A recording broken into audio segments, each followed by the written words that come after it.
Good day, everybody. This is Jim Willis, managing member of Southport Financial. And this is another one of our little talks. We like to have these from time to time. Today I'm going to lighten things up a little bit, just so that everyone can see that it's not all serious business that we do when we conduct our acquisition search. I'm going to start with a little example. I was looking at a property in Delray Beach, down next to Boca Raton on the east side of Florida. And while I was there, I was inspecting the recreation center, which was on the east side of the property. And while I was in there, I noticed some stress fractures running up the wall from the floor partway up the wall. And I had the property manager with me. And I said to the property manager, I said, what are these stress fractures, cracks coming up the drywall? And he said, gee, I don't know what they are. And I said, well, maybe it's the train. And he looked at me and he said, what train? I said, 50 feet on the other side of this wall is a railroad track. He said, oh, they don't hardly ever use that. So I did some more inspections, and I found some cracks in the tennis courts and some cracks in the pool deck.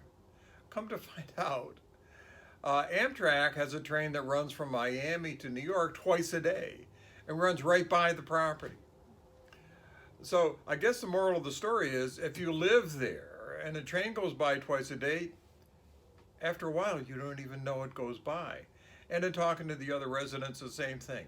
I'd say, does the train bother you? And they'd say, what train? They didn't know there was a train. So another little anecdote I want to share with you is that if you don't like traveling, don't get into the institutional or commercial real estate business, because there's a lot of travel.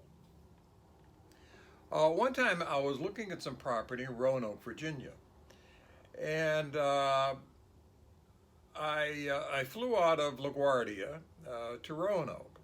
Now, Roanoke is mid-Virginia, and there's no way to get to Roanoke without going over the Blue Ridge Mountains. And those of you that fly know that when you go over a mountainous terrain, it tends to get a little bit bumpy. I've flown to Roanoke many times, and it's never been a smooth flight.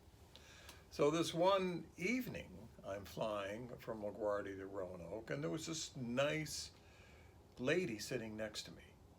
And she had a mink hat on and a mink stole, and she was quite a lady. So we're coming probably half an hour out from Roanoke, and it gets bumpy. The plane goes boom. She grabbed me right by the arm. She said, "Oh, I'm so sorry, but when it gets bumpy, it scares me." Well, she didn't know we had just started to get bumpy. It was going to get a lot more bumpy before we got to Roanoke. She grabbed my arm, and I swear she almost tore my arm off by the time we got to Roanoke. And she grabbed and pulled and apologized and apologized. She asked me for my business card after we landed, and I gave her my business card. About 2 weeks later, I got a brand new blazer, top of the line from Macy's, with a letter from her saying how much she appreciated me being there to give her comfort when she was flying over Roanoke. And it was just one of those funny experiences that you sometimes get when you travel a lot. I want to share another little story with you. We were looking at some property, and apartment property in Heathrow, Florida. Now, Heathrow it's about halfway between Orlando and Daytona Beach. It's beautiful property, and I had met the developer at the property, and he was proud as punch and he should have been, because it was an absolutely magnificent property.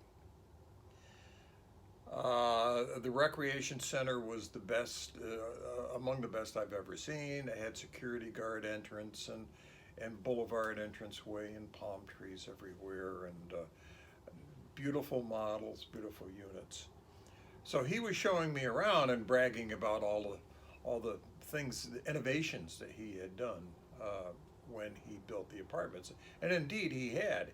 He had, for example, one of the innovations he had was they had an optional garbage collection for each one of the tenants. So you take your little bag of garbage and you leave it outside your door, and someone would come pick it up in the morning every day.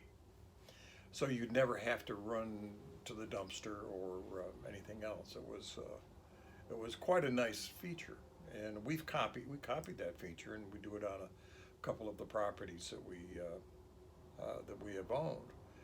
So he's showing me these units, and we get in one of the buildings, and we're about fourth floor, third or fourth floor. It was a six-story building, and there was third or fourth floor. And he said, "These are my premium units." His name was John. I said, "John, what do you mean your premium units?" He said, "These are the units I get $150 a month extra just for the view." So I walked over and I looked at it. There was no view. You could see the upper deck of the clubhouse, and if you looked real hard, you could see the pool around the corner. But there was no view that I thought would allow for a premium in the rent. And I said, "John, what do you mean the view?" And he said, "Well, you see that upper deck?" He says, "That's our European tanning spa." I said, "John, what do you mean European tanning spa?" He said, "Well, if you want to get an all-over tan, that's the deck that you use. Clothing is optional." So the units overlooking the tanning deck got the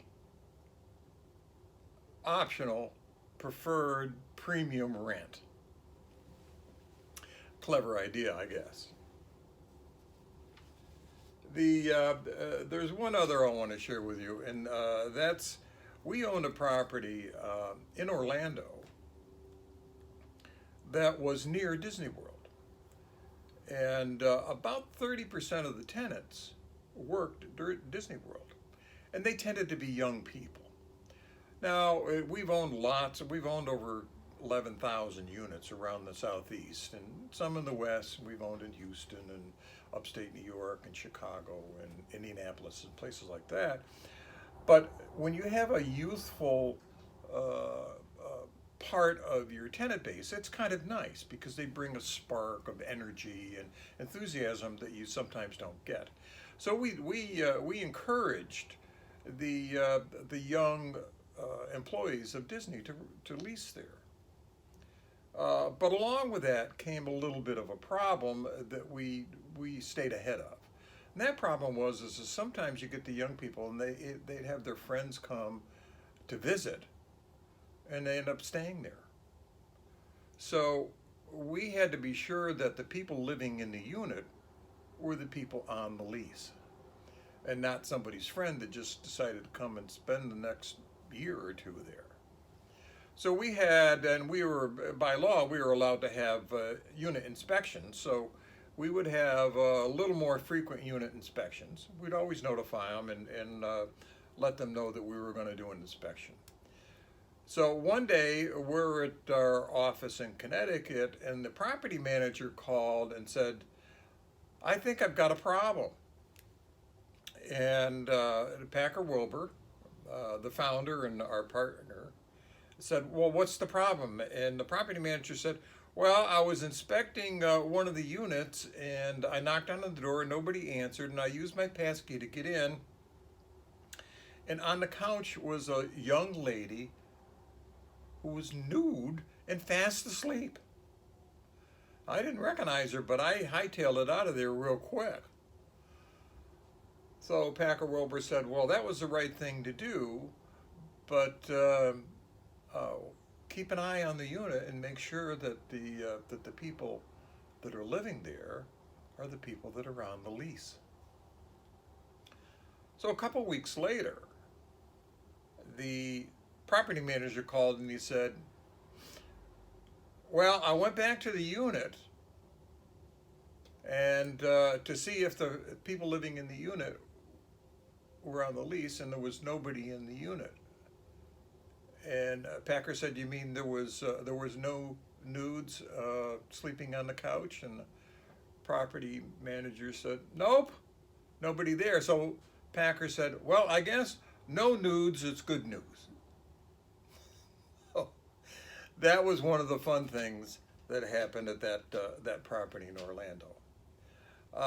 Just wanted to lighten things up a little bit, folks, and let you know that we do a lot of serious business here at Southport Financial, but fortunately, we're able to keep our sense of humor intact.